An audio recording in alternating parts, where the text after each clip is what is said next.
Alô, amigos do programa Louvor e Mensagem, que alegria estarmos novamente no seu televisor. Eu gostaria de convidar você que está nos assistindo, que ligue para um amigo, para um parente, convidando para participar também do programa. Tem sempre uma entrevista boa e uma mensagem que pode abençoar a sua vida, a sua família, seu coração.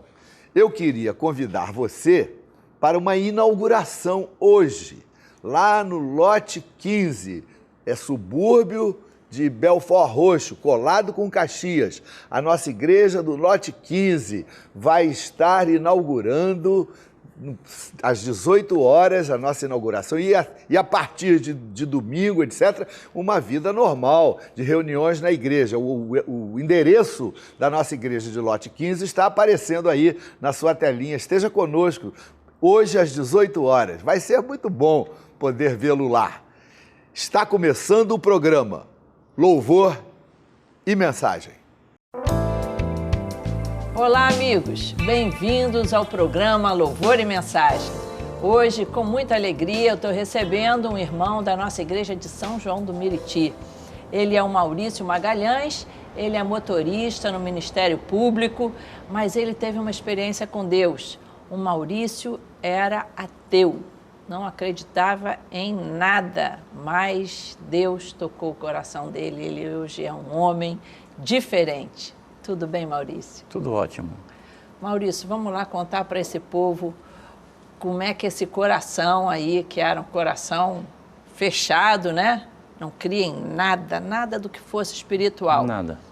Você não foi criado assim com religião? Não, nunca tive em religião nenhuma. Não foi aquela criança que te ensinaram, agora vamos falar com o Papai do Céu? Não. Nada disso. Eu sempre fui muito afastado de religião e lia muito. Então, o ateu, ele tem uma coisa que, como vou lhe explicar, ele... Muito voltado para o intelectual. Para o intelectual. Ele é muito intelectual, não teme a nada, até porque se não tem Deus, não tem diabo. Não devo temer a nada. E deve achar até que esses que creem em Deus são ignorantes, né? São até malucos. Orgulho, assim. Tido como malucos. Existe aquele orgulho, né? Que tem até aquela piada que diz assim, olha, graças a Deus eu sou ateu. Isso, é uma piada até bacana. Mas eu falava para minha esposa que eu não queria para a igreja. Você vai me levar para onde você quiser, mas para a igreja eu não vou, porque eu sou ateu, não acredito. Então vou fazer o que na igreja? E eu já conhecia o sítio que a Maranata tem em Xerém. É um sítio muito bonito. E fui convidado a participar do encontro de casais pela cunhada da minha esposa, que é diaconisa na Igreja Maranata de São João de Meriti. Nesse encontro de casais, o pastor começou a falar, a orar, e aquilo foi me tocando de uma maneira diferente. Eu queria, de todas as maneiras, o ateu, ele diz que Deus não existe, mas ele quer provar a não existência de Deus. E eu descobri que Deus a gente não explica. É verdade. A gente sente. É um sentimento que outrora não tinha sentido. E nesse encontro de casais, você sentiu alguma coisa diferente? Eu senti uma presença, alguma coisa que tocava meu coração, que mexia comigo. Entendeu? E cada vez mais eu ia sentindo aquilo, porque há 3 dias e foi algo maravilhoso. O meu casamento já era bom. Quer dizer, a gente vê que isso é poder de Deus, né? Isso. Porque se existe alguém que estava prevenido, alguém que só preza o que é racional, o que é palpável, é uma pessoa que diz, não, eu sou ateu. A gente vê que é o poder de Deus. E eu tinha todos, não tem barreira para o poder de Deus. Eu tinha todos os elementos para não ser cristão. Todos os elementos. Porque eu tinha muita leitura, muita cultura. Você gostava de ler sobre o ateísmo? Eu gostava demais. Lia vários livros. E cada vez me aprofundava mais em livros de outras culturas, de outras religiões. E eu era muito aprofundado em leitura, gosto muito de ler. Antes de me tornar cristão, já tinha lido a Bíblia toda 2 vezes. Mas com um olhar bem crítico. Com um olhar ateu. Com um olhar de um livro como os outros que eu lia. Só que lembrando da minha escola dominical lá, nós estávamos até que essa semana, mesmo no domingo, estávamos falando sobre como a Bíblia resistiu tantos anos. Verdade. Nenhum livro resiste mais do que 25, 30 anos. E a Bíblia resiste há mais de 2000 anos. É o livro mais vendido do mundo até hoje. É o número 1 em tudo. É verdade. Eu acho que todo cristão deve ler a Bíblia pelo menos umas 20 vezes para poder ver se realmente entendeu. É verdade, E não é só isso, ela é um livro que gera transformação. Porque você lê um romance ou você lê algum livro teórico de alguma coisa, você analisa, acha interessante, mas a Bíblia ela gera transformação em você e transformação para melhor. Com certeza. E você se tornou agora alguém que gosta de estudar a Bíblia. Você me falou que você tem uma predileção pelos estudos bíblicos da igreja. Isso, estudo bíblico. Você não falta um. Na hora que se é lida a palavra também, é muito bacana.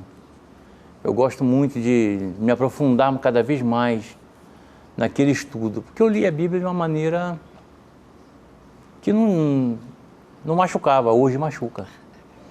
Bom, a Bíblia hoje machuca, mas machuca a como? Espada de dois gumes. Machuca como? Ela hoje me mostra o que eu devo fazer, como eu devo agir. O que você deve mudar. Só que cada vez que eu leio, cada vez me dá mais paz. Toda vez que eu leio a Bíblia, meu coração fica com mais paz ainda. Eu já tinha muita paz. Como eu disse para a senhora, eu não fui para a igreja, não fui me tornei evangélico pela dor. Quer dizer, você não estava doente, não. Você não estava doente, o teu casamento não estava em crise, não tinha você estava empregado, com saúde. Sem problema, graças a Deus. Problemas naturais como do dia a dia. Do dia a dia, mas aquele problema... deixa eu testar aí o evangelho para ver se dá certo. Não era dessa maneira. Quando eu fui para o evangelho, eu sabia o que eu queria. Eu não fui lá para testar, eu já sabia o que eu queria. Eu quero Deus. Que decisão formidável, né? Foi muito bom. E o interessante disso é que, por você ser uma pessoa que sempre foi muito racional, muito de estudar ou de intelectualizar o que você acha, o que você via da vida, essa a gente pode dizer que é uma decisão, embora espiritual, uma decisão feita com toda a sua razão. Isso, com bastante razão. Muito racional. Quando nós estávamos aqui alinhavando esse bate-papo, eu lembrei de Jesus falando como se cumpre a lei, como cumprir a lei. E Jesus então dizendo, olha, amarás o teu Deus de todo o teu coração, de toda a tua alma, de todo o entendimento, e amarás ao teu próximo como a ti mesmo. Então, de certa forma, o Maurício teve essa experiência. Isso. Amar a Deus com a alma, né? E com toda a tua razão também. Com certeza, minha razão principalmente. Essa é uma experiência para sempre, Maurício. Ela não é feita no emocional, ela não é feita no interesse, não é para ganhar dinheiro, não é teologia da prosperidade, é aquela decisão que eu quero Deus pelo Deus que eu sirvo. Pela bênção que é Jesus, pela pessoa que é Cristo, eu quero Cristo. Essa decisão é para a vida toda. Com certeza. Dessa eu não vou esquecer nunca mais na minha vida. Que bom. Essa foi a melhor decisão que eu tive nos meus 50 anos passados. E o que eu achei interessante, que você me disse que depois disso você resolveu acertar tudo na tua vida. Você ainda não tinha casado no civil? Me casei no civil, me casei num casamento coletivo na igreja Maranata. E foi um casamento maravilhoso. A minha esposa até hoje é encantada com o casamento que foi feito na igreja Maranata, onde ela não teve trabalho nenhum, nós não tivemos trabalho nenhum. A igreja fez tudo. Entendeu? A igreja Maranata teve um trabalho, um cuidado com a gente, que foi uma coisa maravilhosa. Que bom. Então, além de ter um amigo agora ao seu lado para sempre, que é Jesus, você também ganhou uma família que é a Igreja do Senhor. Com certeza. Que bom, Maurício. A comunhão com meus irmãos é uma coisa maravilhosa. Que bom. Quer dizer, você me falou que você era um ateu militante, agora você Eu sou um virou evangélico militante. um evangélico militante, um cristão militante. E a minha obrigação é evangelizar. Que bom. Todos os dias.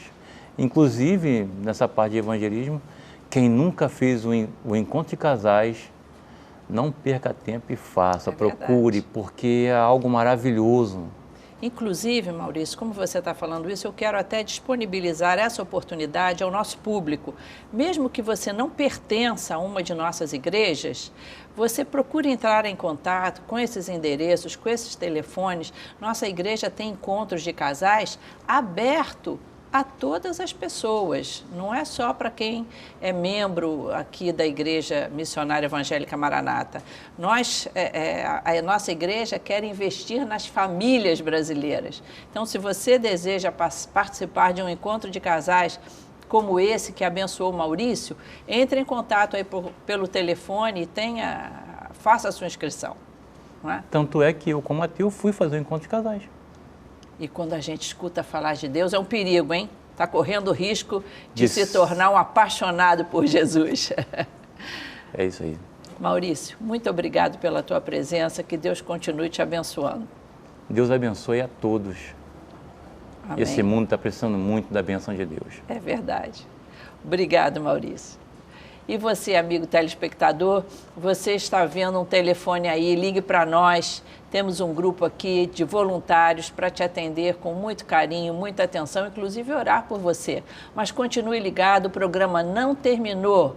Escute mais sobre Jesus. Nesse programa ainda, você vai ser também tocado no seu coração e ter uma experiência com Ele. Fique ligado.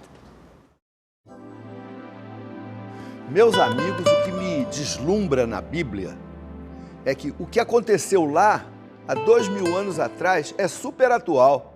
Vale para mim, vale para você. Eu quero contar para você uma história que aconteceu na cidade de Filipos. Paulo e Silas estavam lá pregando o evangelho quando eles libertaram uma moça que estava possuída de uma legião maligna. Então os donos, entre aspas, dessa moça, que tinham lucro com ela, ficaram com inveja, denunciaram Paulo às autoridades. Em suma, eles foram açoitados, esbofeteados, presos, colocados no cárcere com uma espécie de prisão nos pés, dentro de uma cadeia escura, porque pregavam o evangelho. Maior injustiça. Mas, de qualquer maneira, Paulo e Silas cantavam lá dentro da cadeia, entoavam louvores a Deus, quando de repente veio um terremoto bem comportado, porque ele quebrou todas as cadeias de todos os presos, quebrou todas as algemas, mas não atingiu os prédios vizinhos. Foi o tipo do terremoto mandado por Deus para que aquelas algemas fossem quebradas. Interessante que, mesmo com as algemas quebradas, Paulo e Silas não fugiram da cadeia. Eles permaneceram lá. Eles eram honestos o suficiente para dizer, se nós estamos aqui, nós não queremos fugir, nós queremos ser libertos de uma maneira normal, regular.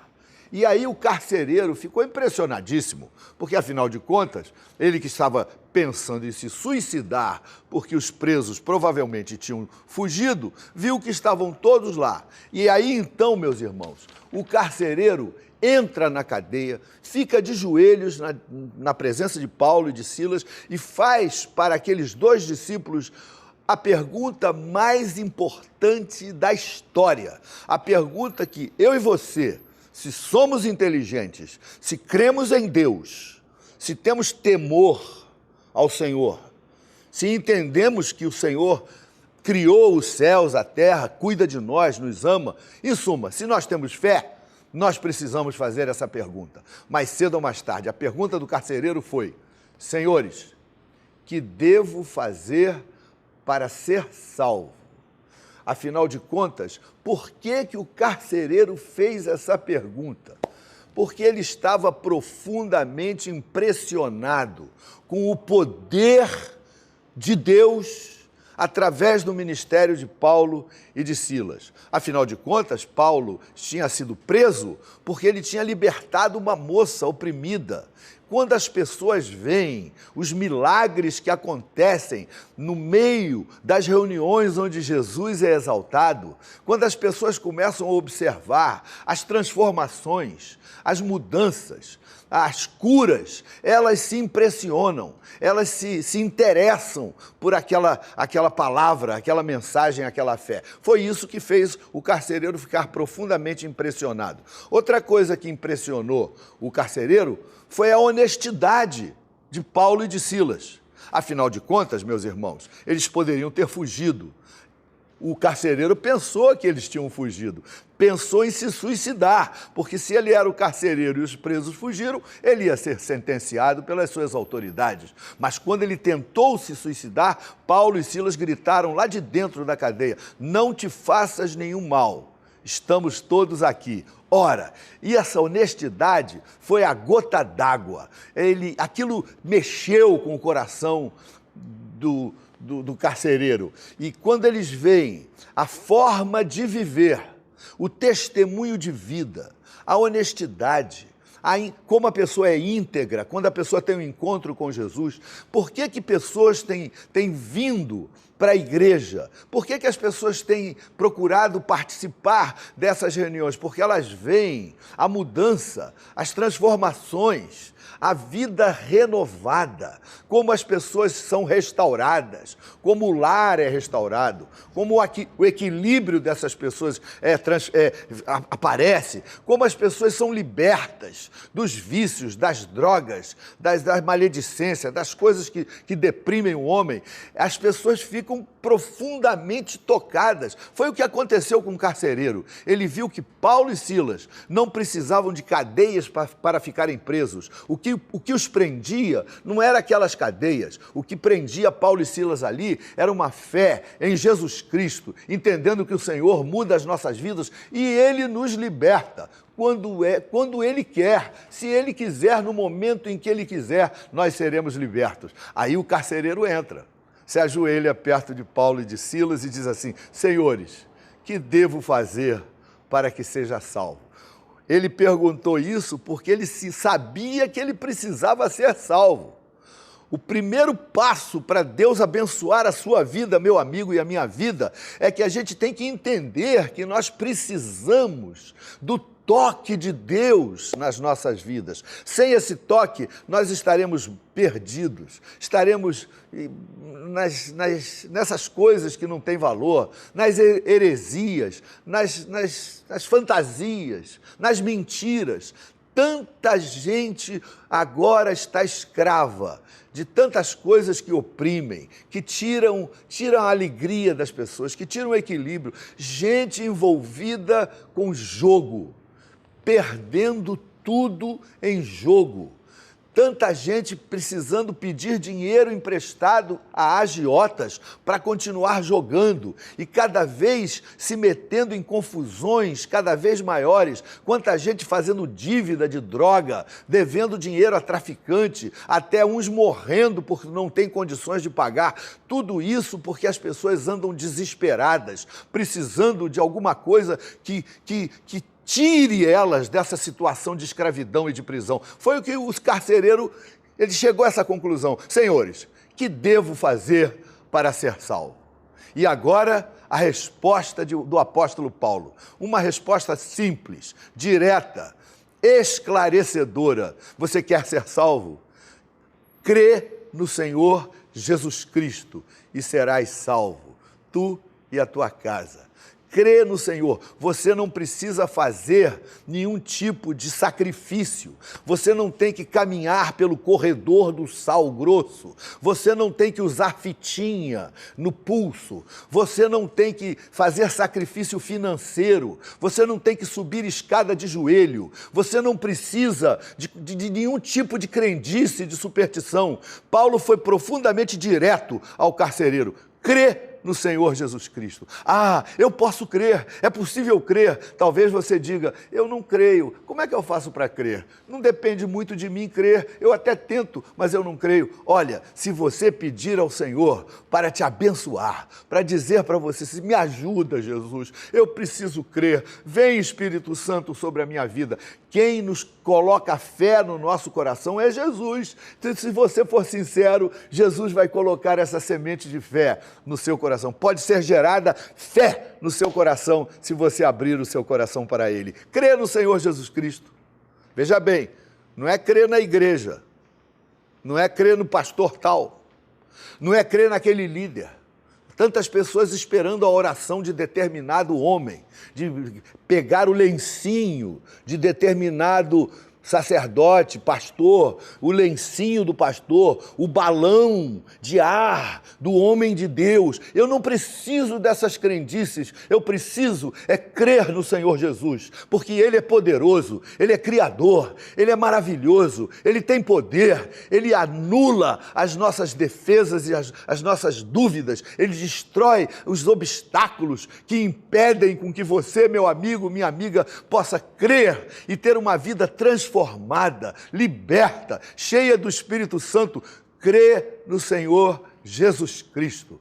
Ele também não falou, crê em mim, apóstolo Paulo, crê em mim, creia no apóstolo Pedro, meu colega, você vai... Nada disso. Creia no Senhor Jesus Cristo e serás salvo. E essa salvação passa a ter compromisso na igreja, compromisso com Deus. A salvação não é uma coisa assim, etérea, uma nuvem. Não, quando a gente crê, a gente passa a ter amor pelos outros. Sabe o que o carcereiro fez? Ele foi curar os lanhos, as feridas que ele mesmo tinha feito nas costas de Paulo e de Silas. Foi dar atenção, levou-os para sua casa, tratou-os com carinho. E outra coisa, a igreja de Filipos, que começou logo em seguida, o carcereiro era um dos membros mais animados e cheios do poder de Deus, porque quando a gente crê, a gente passa a ter envolvimento na família espiritual, passa a ter uma vida com Deus. É isso que eu quero desafiar a você. Se você abrir o coração, você pode crer no Senhor Jesus Cristo e isso vai repercutir em consequências maravilhosas na sua vida. Você para de ser uma pessoa maliciosa, mentirosa, egoísta, soberba. Jesus muda a sua natureza, te dá nova visão das coisas, você nasce de novo e Jesus coloca no seu coração um cântico novo, uma esperança nova, uma vontade nova de viver e de ser bênção para os outros. Eu esqueci de dizer que Paulo disse para ele assim, crê no Senhor Jesus Cristo e serás salvo tu e a tua casa. Quando a gente crê, as bênçãos escorrem para a nossa família, as bênçãos atingem os nossos queridos, nós não ficamos sozinhos na bênção, Deus começa a abençoar nossos parentes, nossos amigos, nossos vizinhos, você passa a ser fonte de bênção. Querido, que tal você ter uma experiência assim com Jesus? Você pode. Se o carcereiro pôde, você também pode. É só você ser sincero, ser transparente, querer agradar a Deus. Você está vendo um telefone que está aparecendo aí na telinha, não está? Pois bem, existe um grupo de pessoas abençoadas, voluntários, gente boa, gente família, que está esperando a sua ligação para orar por você, para de alguma forma ajudar a você nesse princípio de caminhada. Talvez você já seja meu irmão de anos e anos e anos de convivência na igreja. Eu quero desafiar você a que a sua fé desemboque numa atitude de compromisso, numa atitude de vida nova. Eu entendo que fé não pode ficar perdida, uma coisa etérea, uma coisa assim, eu creio, não. Tem que ser alguma coisa que vale a pena na prática, que desemboque na forma com que eu trato minha esposa, com que eu atendo as pessoas, com que eu sou transparente, verdadeiro, paro com malícia, com mentira, com essas coisas todas. Jesus Cristo vai nos lavando. Eu quero orar com você nesse momento, meu filho. Você sabe que a oração em nome de Jesus muda as coisas? É um milagre. Quando a gente crê e fala com Jesus, ele faz aquilo que nós não podemos fazer. Ele vem e vai fazendo e transformando as nossas vidas, de tal maneira que você é profundamente tocado, abençoado e transformado. Vamos orar, queridos? Meu Deus, meu Pai, obrigado por este homem, por essa mulher que sintonizou esse programa nesse momento.